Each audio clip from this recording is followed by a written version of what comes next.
We're here at the 2016 NRHA Derby with Amy Anderson, who just got to show in the first section of the Non Pro Derby Finals. Amy, you had a little bit of trouble. Let us know what happened. Pretty much lost my marbles in the gateway.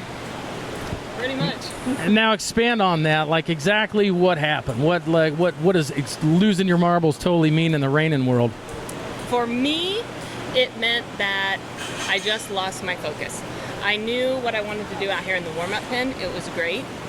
I think that I probably should have actually practiced being in the gateway.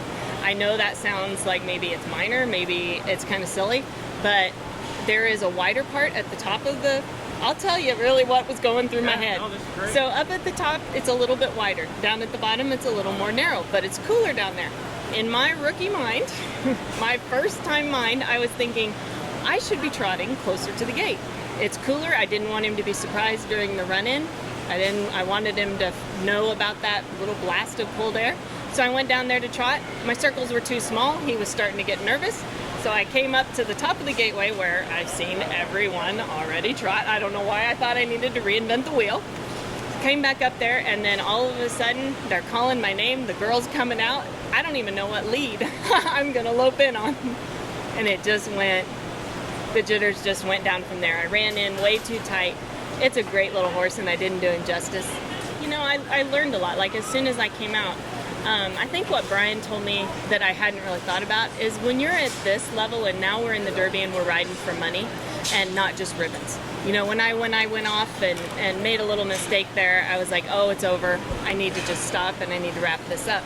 And I shouldn't have. I should have kept on riding. I should have, you know, gotten right back on pattern and tried to get a little bit more of that paycheck, because it is about money now and it costs a lot to be at this level and do it. And I should have, that's something that I've learned from that little bit. Gotcha. Sort of like a shift in your focus and what we're really looking for. Yep. What the end goal is. I mean, now it's about getting all your pennies back and not just a ribbon. So. Well, now you used to play volleyball, okay, pretty competitively. Now you're, you know, in volleyball and that level of competition that you were in, your mental focus has to be somewhat close to what we get ready for here. Do you think having that background at that level has helped you prepare for the reining?